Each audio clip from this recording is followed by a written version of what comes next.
محترم ناظرین، ہمارے اس تاج دے اسٹوڈیو کو سبسکرائب ضرور کر لیں تاکہ ہماری ہر آنے والی نئی ویڈیو کی نوٹیفیکیشن اب تک پہنچ سکے۔ ہماری اچھی اور معلوماتی پروگرام ویڈیوز کو دیکھنے کے لیے سبسکرائب ضرور کریں اور ساتھ میں بیل آئیکن کو دبانا نہ بھولیں۔ شکریہ۔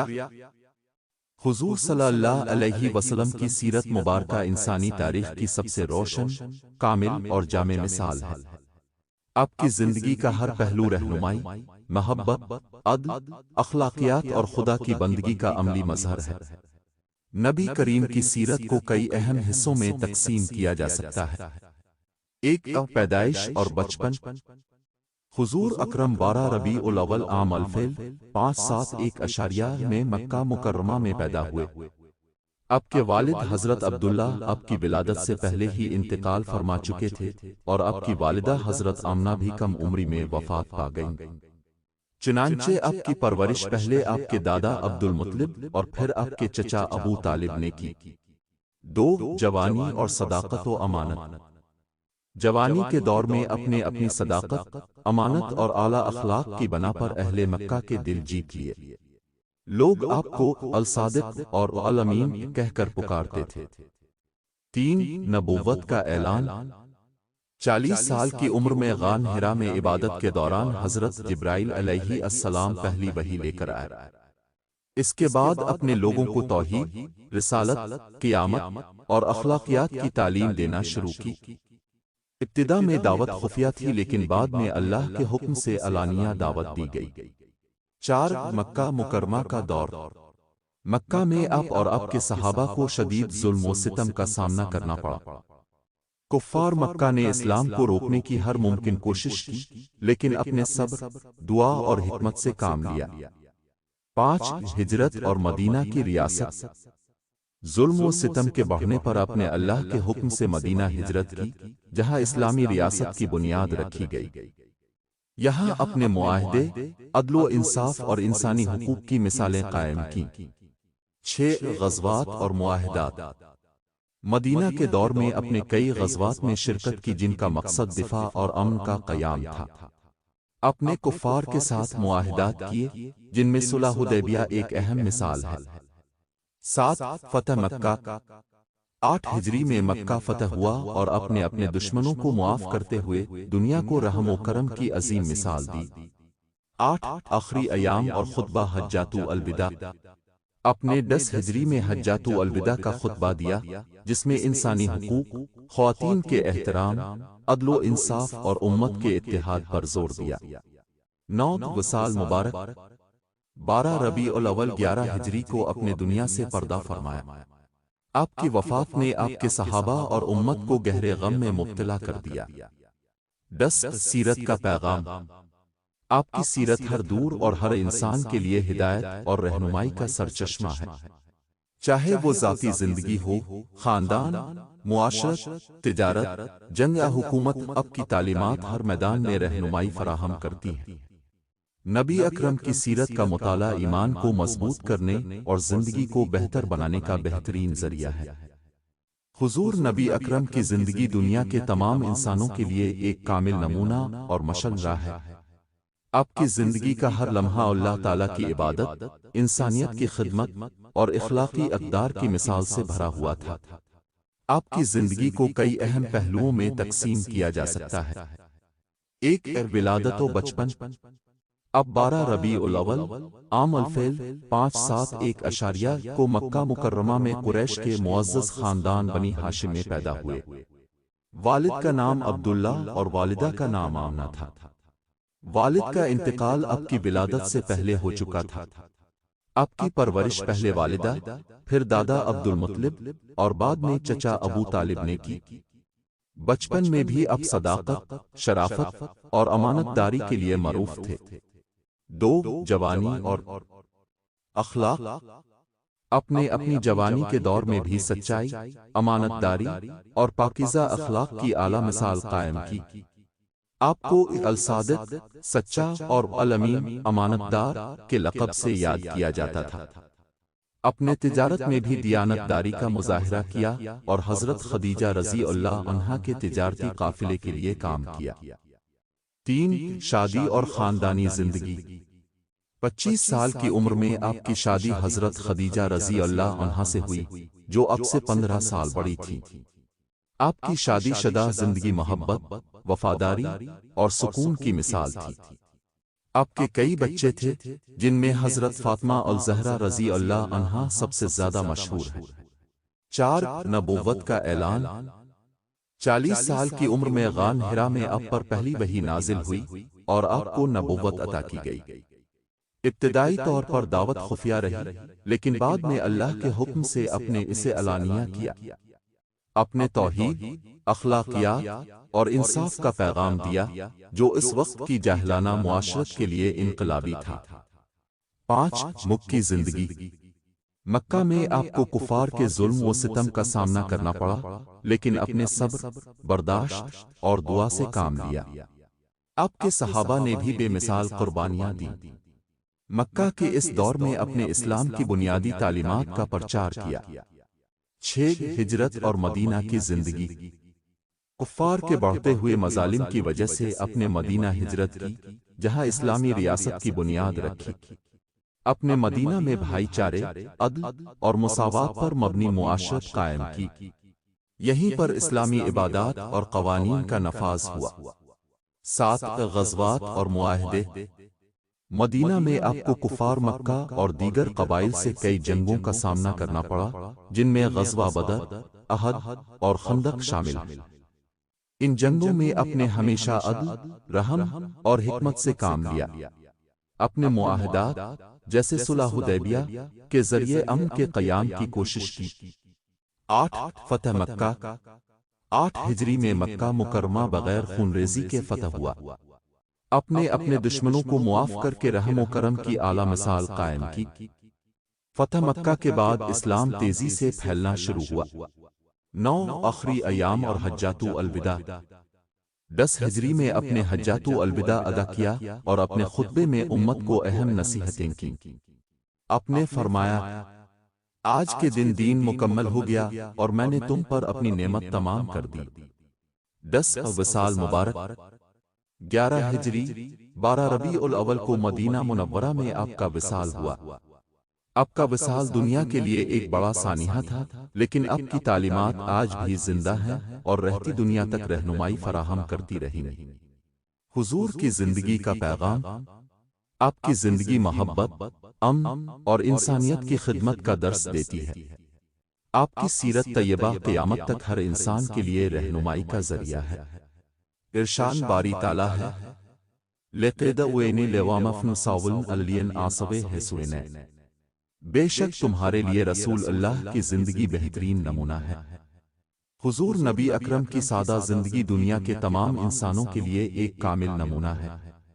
اپنے اعمال اور طرز زندگی سے یہ ثابت کیا کہ حقیقی عظمت دنیاوی مال و دولت، شان و شوکت میں نہیں بلکہ تقوی، عاجزی اور اخلاق میں ہے۔ آپ کی سادگی زندگی کے ہر پہلو میں نظر آتی ہے۔ ایک رہائش۔ آپ کا گھر انتہائی سادہ تھا، جس میں کھجور کی شاخوں سے بنی چھت اور کچی دیواریں تھیں۔ آپ کا حجرہ بہت چھوٹا تھا، جس میں زیادہ سامان نہیں ہوتا تھا۔ آپ کے بستر کھجور کی چٹائی یا موٹے کپڑے سے بنا ہوتا تھا۔ 2 لباس۔ آپ کے لباس میں سادگی نمایاں تھی۔ آپ اکثر سوتی یا اون کا لباس پہنتے تھے۔ آپ نئے کپڑوں کو پسند کرتے تھے، لیکن ہمیشہ قناعت سے کام لیتے تھے۔ لباس میں تکبر اور دکھاوے کو ناپسند فرماتے تھے۔ 3 کھانے پینے میں سادگی۔ آپ کی غذا بہت سادہ تھی۔ اکثر کھانے میں جو کی روٹی، کھجور، پانی اور دودھ شامل ہوتے تھے۔ کئی دن ایسے گزر جاتے جب آپ کے گھر میں چولہا نہ جلتا تھا۔ آپ نے کبھی کھانے کی کمی پر شکایت نہیں کی اور جو کچھ میسر ہوتا اسے شکر کے ساتھ کھاتے۔ 4 خدمت خلق۔ آپ خود اپنے کام کرنے میں کوئی آر محسوس نہیں کرتے تھے۔ اپنے جوتے مرمت کرنا، کپڑے دھونا اور گھر کے کاموں میں مدد دینا آپ کے معمولات میں شامل تھا۔ آپ کبھی دوسروں پر بوجھ نہیں بنتے تھے اور ہمیشہ دوسروں کی مدد کے لیے تیار رہتے تھے۔ 5 مال و دولت سے بے نیازی۔ آپ کے پاس جو مال آتا وہ فوراً ضرورت مندوں میں تقسیم کر دیتے۔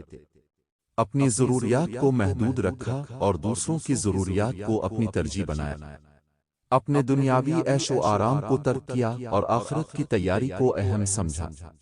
6 رویہ اور اخلاق۔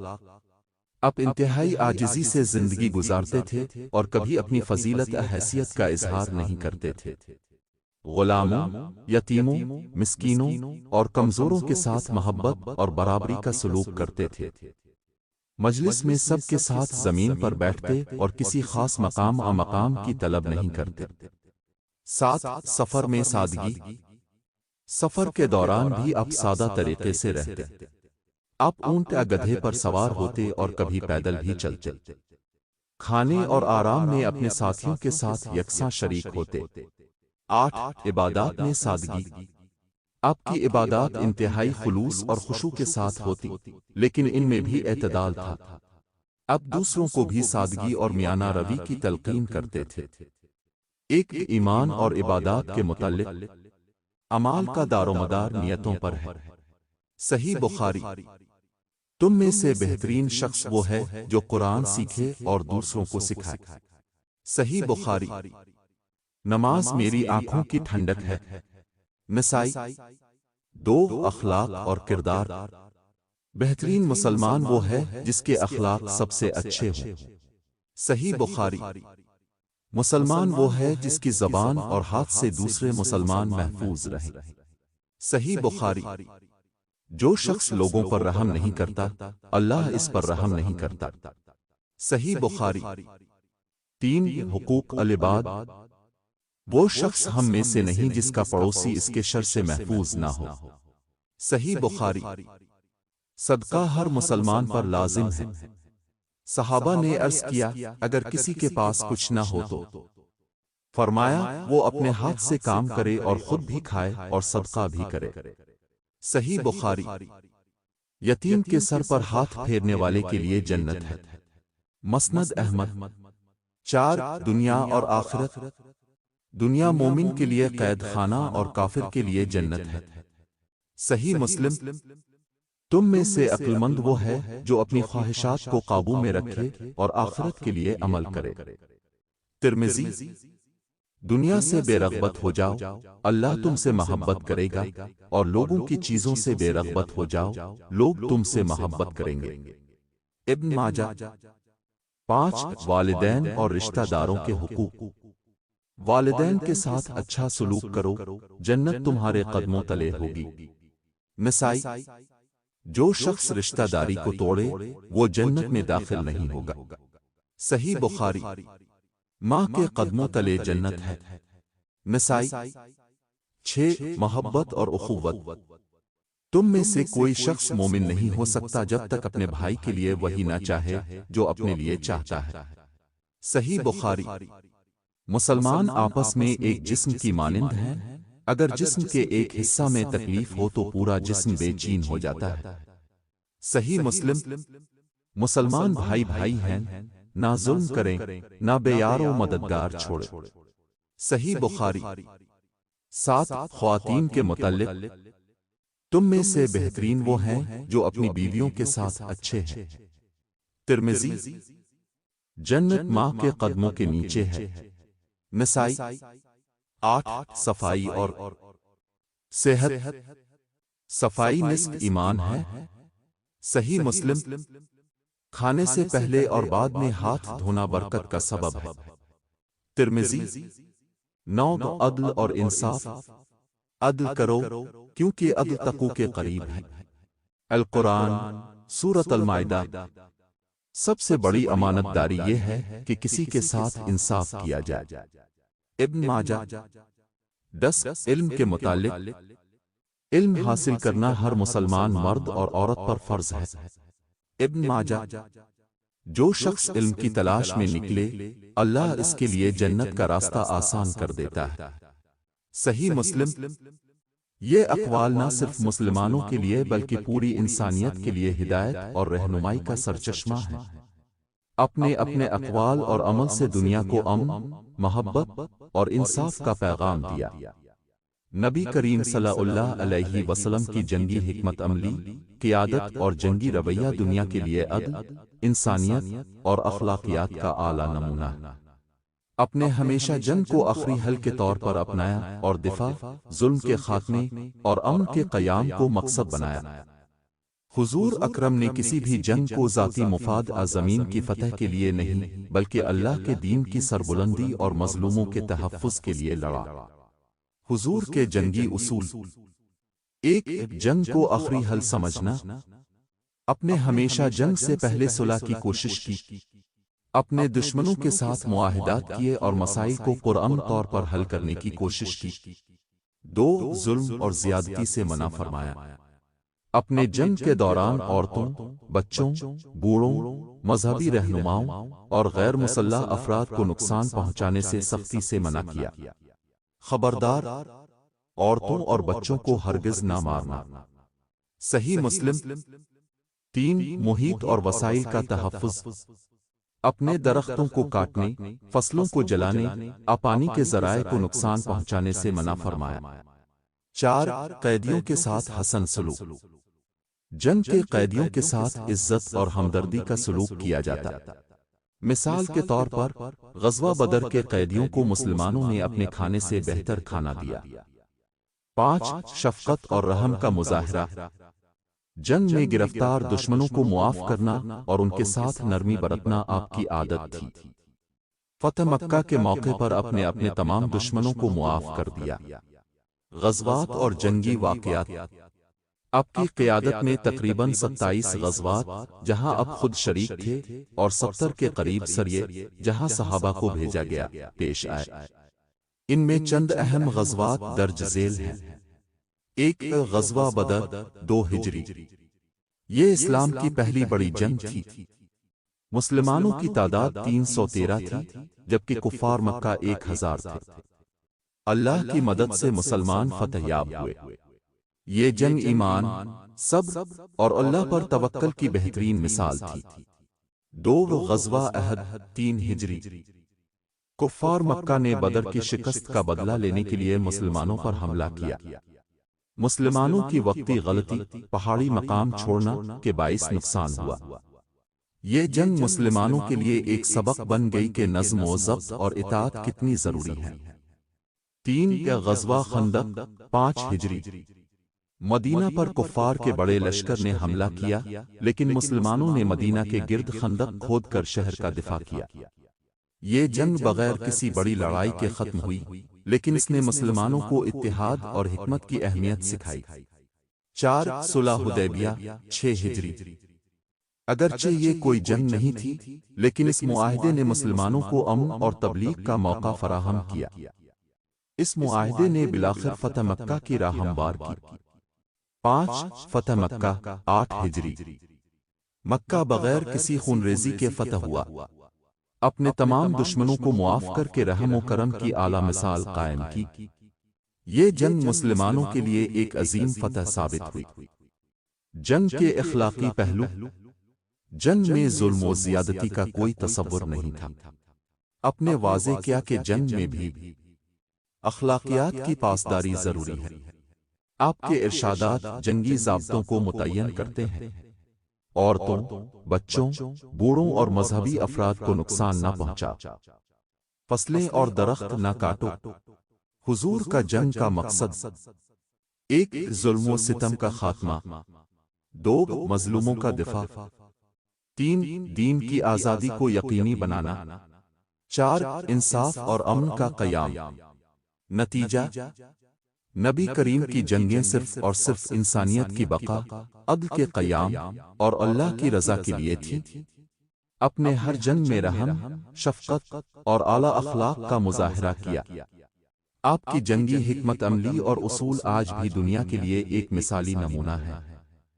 حضور نبی کریم صلی اللہ علیہ وسلم کی زندگی میں ایک واقعہ ایک یہودی کے ساتھ پیش آیا جو انسانیت، عدل اور اخلاق کی عظیم مثال ہے۔ کہا جاتا ہے کہ مدینہ منورہ میں ایک یہودی شخص تھا جو نبی کریم صلی اللہ علیہ وسلم سے اکثر اختلاف کرتا تھا اور آپ کے دین کی مخالفت کرتا تھا۔ ایک دن اس یہودی نے نبی کریم صلی اللہ علیہ وسلم سے قرض لیا۔ مقررہ وقت سے پہلے ہی وہ آپ کے پاس آیا اور سخت لہجے میں قرض واپس کرنے کا مطالبہ کرنے لگا۔ اس نے آپ کو دھمکایا اور آپ کے بارے میں سخت کلمات کہے۔ اس موقع پر صحابہ کرام رضی اللہ عنہم موجود تھے اور وہ یہودی کے اس رویے سے ناراض ہو گئے، لیکن نبی کریم صلی اللہ علیہ وسلم نے نہایت تحمل اور شفقت کا مظاہرہ کیا۔ اپنے صحابہ کو منع کیا کہ وہ اس یہودی کے ساتھ سختی نہ کریں۔ پھر آپ صلی اللہ علیہ وسلم مسکرائے اور فرمایا، ہمیں اس کے ساتھ نرمی اور اچھے اخلاق سے پیش آنا چاہیے۔ آپ نے اس یہودی کا قرض واپس کیا اور اس کے ساتھ مہربانی سے پیش آئے۔ یہودی نبی کریم صلی اللہ علیہ وسلم کے اس اخلاق سے بے حد متاثر ہوا۔ اس نے کہا، آپ کے اخلاق اور صبر نے مجھے حیران کر دیا ہے۔ میں نے آپ کو آزمانے کے لیے ایسا کیا تھا۔ آج میں گواہی دیتا ہوں کہ آپ اللہ کے سچے نبی ہیں۔ اس واقعے کے بعد اس یہودی نے اسلام قبول کر لیا۔ یہ واقعہ ہمیں سکھاتا ہے کہ نبی کریم صلی اللہ علیہ وسلم کا اخلاق کس قدر بلند تھا اور کس طرح اب دشمنوں کے ساتھ بھی نرمی اور محبت سے پیش آتے تھے۔